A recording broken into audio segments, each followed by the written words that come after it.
तो चलिए शुरू करते हैं। आज हम जैन धर्म के बारे में पढ़ते हैं और इससे बनने वाले सभी महत्वपूर्ण प्रश्नों को हल करेंगे जो विभिन्न एग्जामों जैसे SSC, railway, banking, police exam, state exam सभी में आते हैं। तो चलिए शुरू करते हैं वीडियो ज़्यादा न लंबी करते हुए। अगर वीडियो अच्छी लगे तो चैनल को लाइक करें, सब्सक्राइब करें।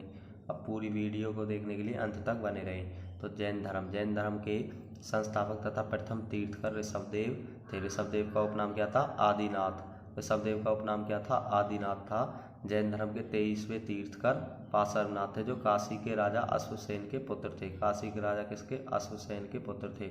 महावीर स्वामी जैन धर्म के 24वें तथा अंतिम तीर्थकर थे। महावीर स्वामी का जन्म 540 ईसा पूर्व में कुंडग्राम वैशाली में हुआ था। महावीर स्वामी जैन धर्म के 24वें तथा अंतिम तीर्थकर थे। महावीर स्वामी का जन्म 540 ईसा पूर्व में कुंडग्राम वैशाली में हुआ था। इनके पिता का नाम सिद्धार्थ था। इनके पिता का नाम क्या था? सिद्धार्थ, जो ज्ञात्रक कुल के सरदार थे। और माता का नाम त्रिशला देवी था। माता का नाम त्रिशला देवी था। वह लिच्छवी राजा चेतक की बहन थी। वह लिच्छवी राजा किसकी बहन थी? चेतक की। कौन? त्रिशला। त्रिशला कौन थी? महावीर स्वामी की माता का नाम। महावीर स्वामी की पत्नी का नाम यशोदा तथा पुत्री का नाम प्रियदर्शिनी था। पत्नी का नाम क्या था? यशोदा तथा पुत्री का नाम प्रियदर्शिनी था।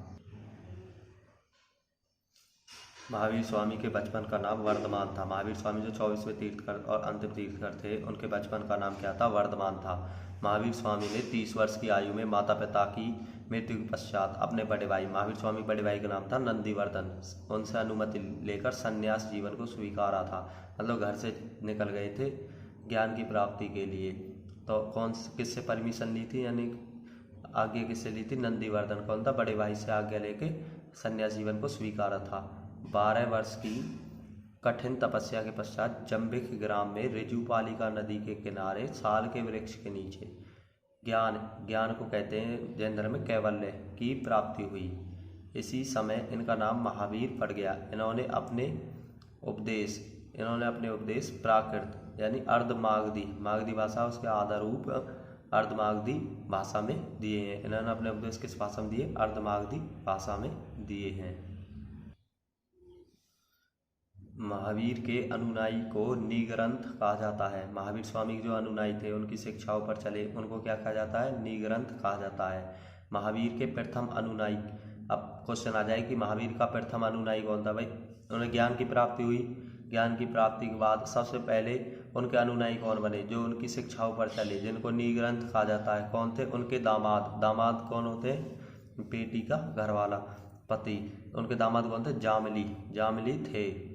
जामिली किसके वे थे? प्रियदर्शिनी, जो उनकी पुत्री थी। महावीर स्वामी की पुत्री थी प्रियदर्शिनी, उनके पति का नाम था जामिली, और वे महावीर स्वामी के प्रथम अनुयायी बने, प्रथम जैन भिक्षुनी। अब महिला में आ जा, महिला अनुयायी कौन थी जिन्हें भिक्षुनी कहते थे? उनमें प्रथम जैन भिक्षुनी कौन थी? चंपा थी। महावीर ने अपने शिष्य को 11 गंधर्वों में विभाजित किया था। महावीर ने अपने शिष्यों को कितने गंधर्वों में? 11 गंधर्वों में विभाजित किया था। जैन धर्म का सबसे बड़ा केंद्र चंपा नगरी थी।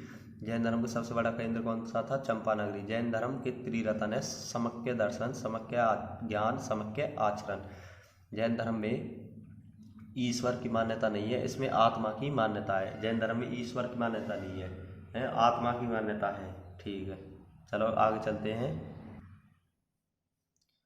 महावीर स्वामी पुनर्जन्म और कर्मवाद में विश्वास रखते थे। जैन धर्म में पूर्ण ज्ञान को कैवल्य ज्ञान कहा गया है। पूर्ण ज्ञान को क्या कहा गया है? कैवल्य ज्ञान।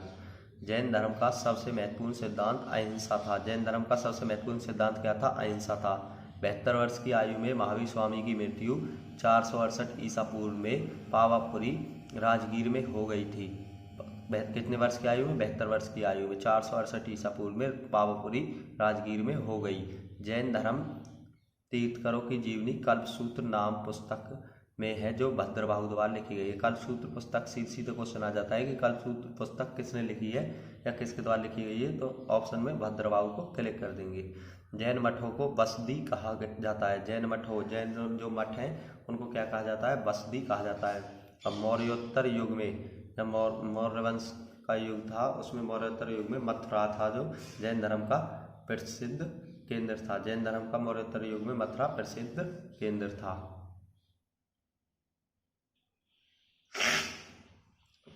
खजुराहो मध्य प्रदेश में जैन धर्म का निर्माण चंदेल शासकों ने करवाया था। खजुराहो के जो मध्य प्रदेश में जैन धर्म है, जो जैन मंदिरों का निर्माण है, चंदेल शासकों ने करवाया था। जैन धर्म को मानने वाले राजा क्वेश्चन आ जाता है कि निम्नलिखित में से कौन सा राजा जैन धर्म को मानता है, तो ऑप्शन दे देगा।